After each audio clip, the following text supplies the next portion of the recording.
Welcome to Ask Dr. Tom. We connect with Dr. Tom to talk about all things health and wellness, cancer treatment, etc. This is Ask Dr. Tom with Dr. Thomas Incledon. He's the founder and CEO of Causenta Wellness and the Causenta Cancer Treatment Center in Scottsdale, Arizona. From working with NFL, MLB, MMA, world-class athletes, and even the White House, Dr. Tom's reputation of personalized medicine and cutting-edge technologies have put him on the map for caring for some of the most powerful people in the world, making him one of the most sought-after healthcare professionals of our time.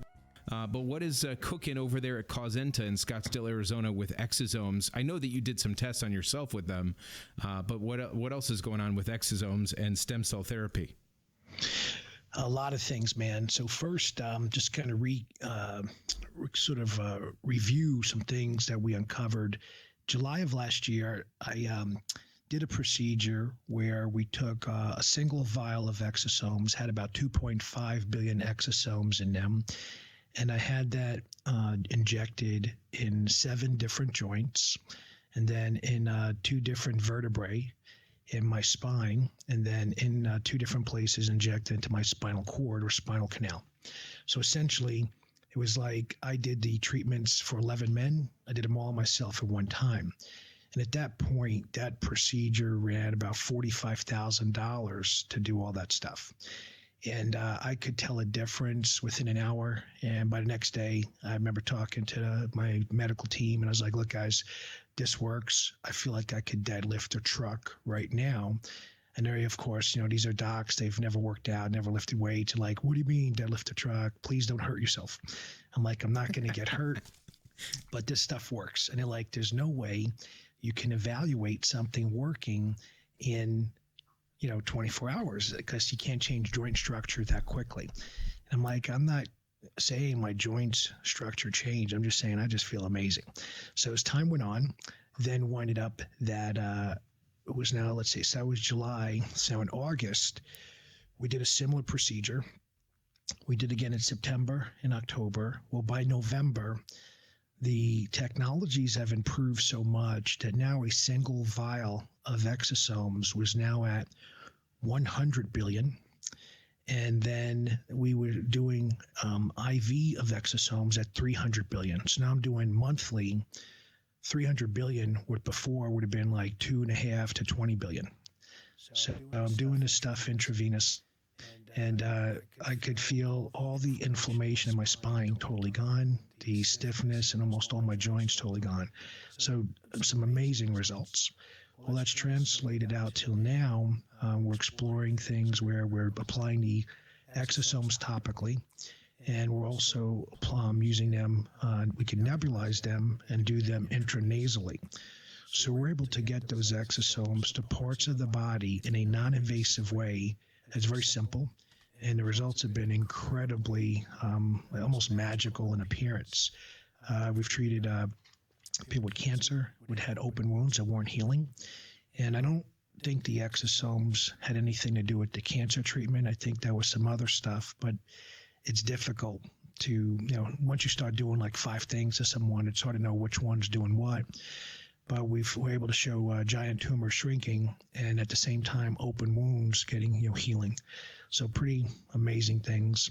And as of last night, I've connected with some other scientists, and we're reviewing a protocol where we can now do the same things with stem cells. And the thing I wanted to share is that normally when you think of stem cells, you think of them being injected into the body somewhere. Most of it, the research right now, the attention is going toward regenerative medicine. So you have some mesenchymal stem cells that have been isolated and they're being injected into a joint, and then they kind of help with treating inflammation and resurfacing cartilage of that joint. There's now data showing that we could also deliver those stem cells in a non-surgical way intranasally. And that has a lot of application to conditions like Parkinson's, MS, ALS. I mean, just really, really cool, amazing things. Okay, I have a question for all of us non-scientists out there. Sure. And I know Sure. that you've told me this before. You've told all of us this before. But what exactly is an exosome? And do we have those in our body already? Is it something that somebody created for people who don't know what an exosome is? Because you just talked about a bunch of cool stuff, but I'm trying to recall what exactly that is and where it lives in our body, if it does at all. Sure. So most of the time, the term that's used is an exosome is an extracellular vesicle.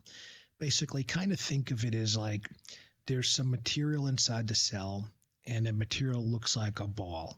And then that ball travels through the cell, it fuses with the cell membrane, and then the cell releases that ball on the outside of the cell. So you could kind of think of it as like, imagine you had like a giant frisbee, and there's water inside the frisbee, and it's being held there. And there's a little pea that somehow leaves through a hole in the frisbee and gets outside the frisbee, but somehow the water still stays back in the frisbee. If you're looking for something like an analogy. Okay. And in terms of what's inside, like why are those exosomes so important or getting so much attention right now by scientists and physicians all over the world, inside the exosomes is the instructions to repair damage. And if you permit me just to kind of go backwards in time, there's lots of studies showing that if you take a young animal and you transfuse the blood of the young animal into an old animal, and then you take the blood of the old animal and transfuse into young animals. So it's kind of like you're cross-exchanging their blood. So if you do that with an animal with cancer, diabetes, arthritis, obesity, all kinds of medical problems, even stuff like aging, the old animal gets younger and healthier, and the young animal gets older or gets more diseased.